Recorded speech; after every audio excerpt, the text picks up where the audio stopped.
Terima kasih Anda masih bersama kami. Bagi Anda yang baru bergabung, kami hadirkan kembali 3 berita utama hari ini. Kantor Camat Enok Indragiri Hilir ludes terbakar. Insiden yang menghanguskan seluruh bangunan itu diduga akibat korsleting listrik.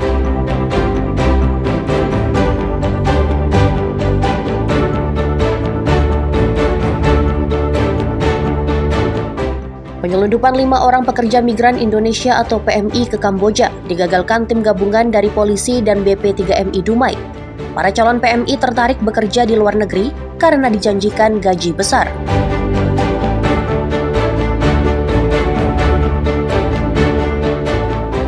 Harga sejumlah bahan pokok kian melambung sejak sepekan terakhir di Lingga.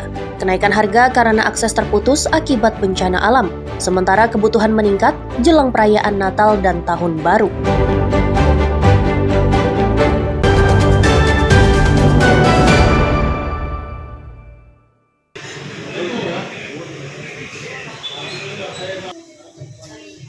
Tim gabungan dari polisi dan Balai Pelayanan Perlindungan Pekerja Migran Indonesia atau BP3MI menggagalkan penyelundupan pekerja migran Indonesia atau PMI ke Kamboja melalui pelabuhan Dumai Riau. Petugas menemukan 5 orang calon PMI terdiri dari 4 wanita dan 1 laki-laki di sebuah rumah penampungan di Jalan Husni Tamrin, Kota Dumai. Para calon PMI ilegal itu akan diberangkatkan dari pelabuhan Dumai ke Malaysia dan selanjutnya dikirim ke Kamboja. Calon PMI tergiur bekerja di luar negeri karena dijanjikan dengan gaji sebanyak 13 juta rupiah per bulan. Selanjutnya calon PMI dibawa ke rumah penampungan BP3MI untuk dilakukan pendataan dan akan dipulangkan ke daerah asal. Itulah KPPMI BP3MI Riau bersama dibantu oleh Polres Dumai kemarin Jumat tanggal 12 Desember 2025 kita kembali berhasil mengamankan 5 korban yang akan diberangkatkan secara ilegal ke Malaysia dan diinformasikan bahwasanya 5 korban ini akan dipekerjakan di Kamboja setelah terlebih dahulu melalui Malaysia dan diperjanjikan akan menerima gaji kurang lebih sebesar 13 juta per bulan. Dan tentu ini sangat mengandung unsur untuk penipuan terhadap pekerja migran kita dan sangat-sangat melanggar di Undang-Undang Perlindungan Pekerja Migran Indonesia di Undang-Undang tersebut.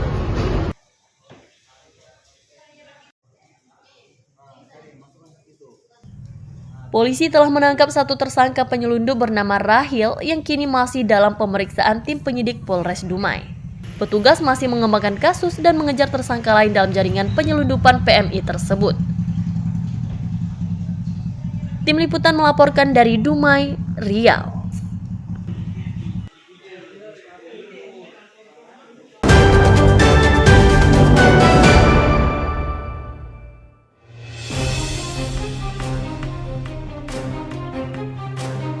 Penyelewengan bahan bakar minyak atau BBM bersubsidi jenis solar digagalkan polisi di Kuantan Singingi Riau.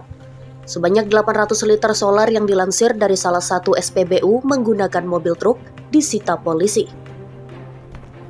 Pengungkapan berawal dari laporan warga kepada polisi bahwa ada 2 truk yang mengisi BBM jenis solar di SPBU menggunakan jerigen.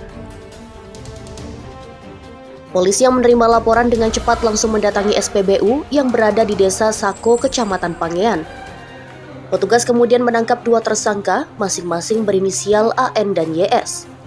Guna penyelidikan lebih lanjut, kedua tersangka dibawa ke kantor Polres Kuantan Singingi. Berikut barang bukti 2 truk dan 800 liter BBM jenis solar. Kan dari awal mula tadi ya kepada rekan-rekan media terkait dengan pengungkapan ini, di mana beliau diamankan, ditangkap itu masih seputaran lingkungan SPBU, tak jauh dari situ. Dan beliau diamankan dengan barang bukti berikut 2 terduga pelaku dalam hal ini. Nah, sekarang sudah masuk dalam proses dimintai keterangan sebagaimana disaksikan dalam video berikut itu yang tersangka yang 2 orang itu. Nah, selanjutnya akan kita dalami lagi terkait perkara BBM ini. Itu aja mungkin sementara. Ada yang perlu Itu ditanya barang lagi? bukti yang diamankan apa aja, Nah? Yang diamankan terkait dengan barang bukti itu BBM 800 liter ya. Kemudian jerigen ya. Untuk jumlah nanti saya sampaikan sesuai dengan yang disampaikan sebelumnya tadi. Kemudian lagi 1 unit ya kan, mobil untuk armada pengangkutnya.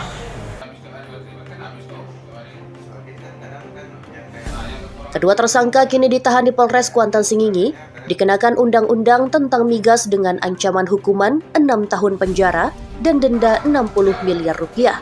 Tim Liputan melaporkan dari Kuantan Singingi, Riau.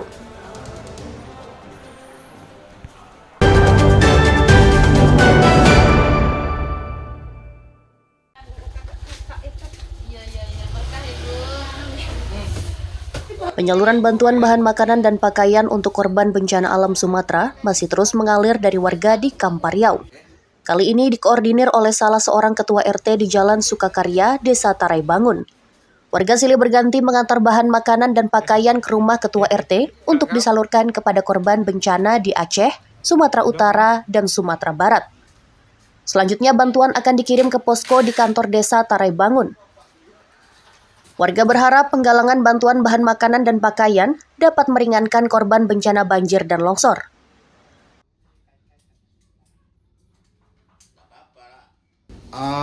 Maksudnya ya saya secara pribadi kita ini turut prihatin. Jadi maksud saya untuk meringankan beban orang terkena, saudara-saudara kita yang terkena bencana alam, banjir dan tanah longsor. Semoga aja apa yang saya beri ini mudah-mudahan saudara-saudara kita meringankan bebannya. Alhamdulillah kita punya rezeki sedikit dan kita sumbangkan untuk saudara-saudara kita yang kena bencana, terutama Sumatera Barat, Sumatera Utara, dan Aceh. Kemungkinan sembako yang kita sembahkan itu semoga bermanfaat untuk meringankan beban saudara-saudara kita yang kena bencana. Dan niat hati kita ikhlas untuk menyerahkan sumbangan ini. Dan semoga sumbangan ini untuk saudara-saudara kita yang di sana dapat tersalurkan dengan baik.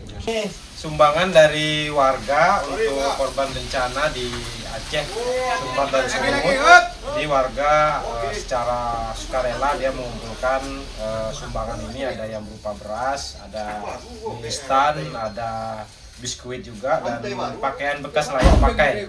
Jadi kami kumpulkan di sini, dan setelah ini nanti akan kami antarkan ke kantor desa. Selanjutnya nanti akan didistribusikan ke daerah-daerah yang terkena bencana.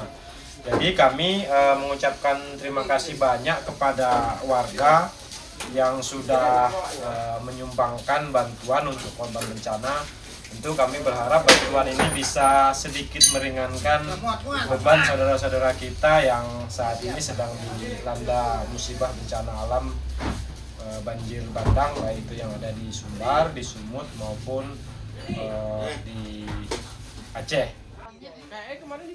Warga berharap agar bantuan bisa segera tiba di lokasi bencana karena sangat dibutuhkan oleh korban yang terdampak banjir dan longsor. Ahmadison dan Wahyu Falatehan melaporkan dari Kampar Riau.